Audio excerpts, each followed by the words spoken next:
Hi everyone! It has been a while since I have come into my studio to do some relaxing therapeutic artwork. It's just gotten crazy busy on the personal side, and I've definitely missed coming here. As a matter of fact, I've been obsessively watching YouTube videos just to satisfy my artistic cravings. One video set that I came across is what's brought me here today. It's by Jilly Cube, and I'm sorry if I'm getting the main name messed up, but she's been poring over vases, and I realized I have tons of these vases lying around, and I'm, I guess, a artist block in terms of creativity. I do have some pieces in the work, but somehow not getting the pumped up feeling to do them.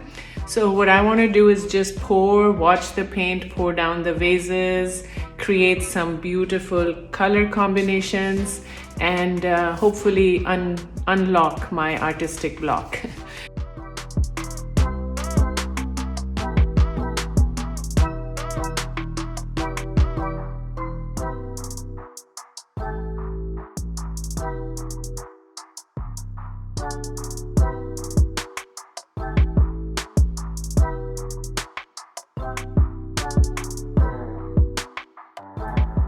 I'd already finished pouring on the first vase that you see on the right of the screen before I realized the angle at which I was showing it was not any fun for you, the viewer.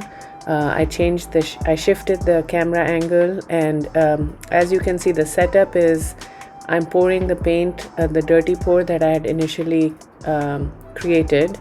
I'm collecting the runoff paint in a plate that you see at the bottom of my second pour. And as I'm pouring, I'm kind of adjusting by adding colors to get, I didn't want everything to look and feel the same. So I'm kind of adjusting as I go.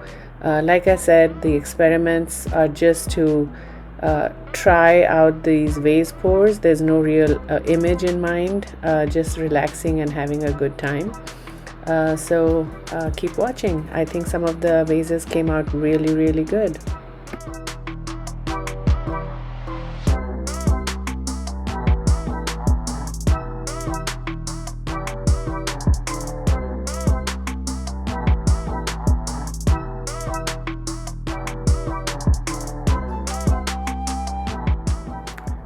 Keep an eye on this vase and the vase I did after this, because those two made it into the gift giving category. They turned out beautiful, so if you keep up with the journey, you'll see what I did with this one and the one after this.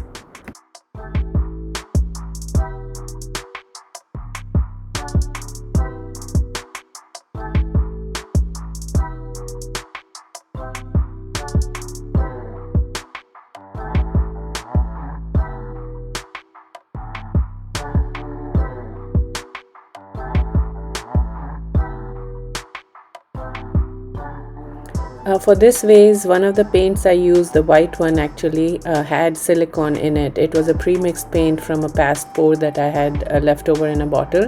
I decided to finish it for this one. So this particular vase has silicone in the paint.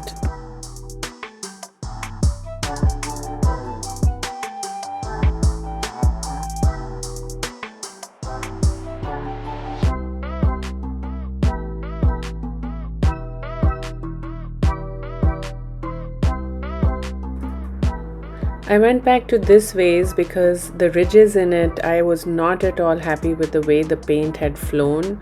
So I was experimenting with different ways, and that's when I hit upon the idea of flipping it over and pouring the paint into the top of the edges, the top edge, and that just brought it home for me.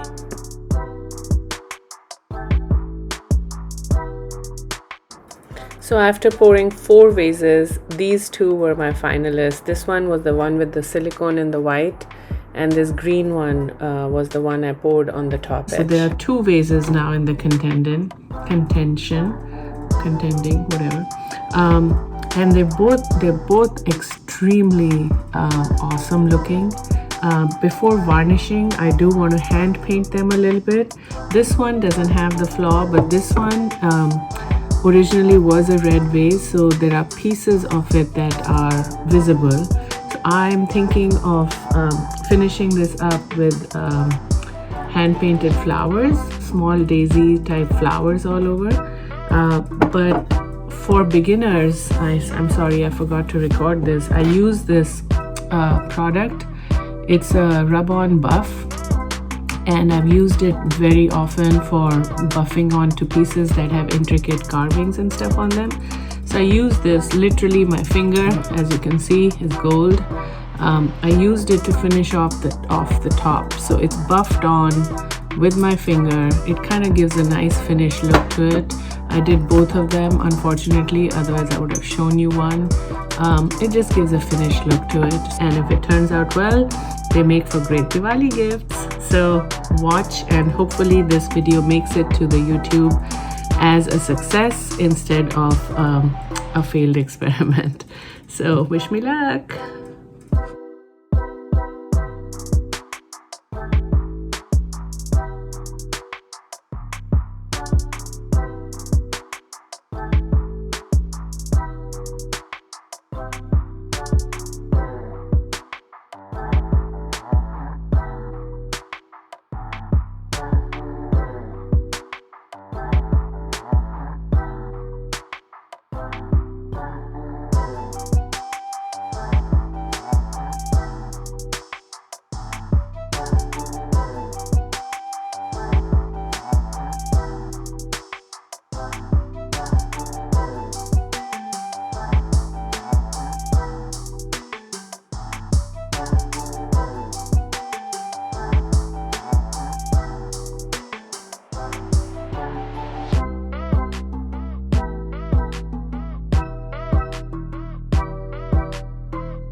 Alright, here are the finished products. I added some embellishments, gave it a couple of coats of the polyurethane semi-gloss spray, and the end products are absolutely breathtakingly beautiful.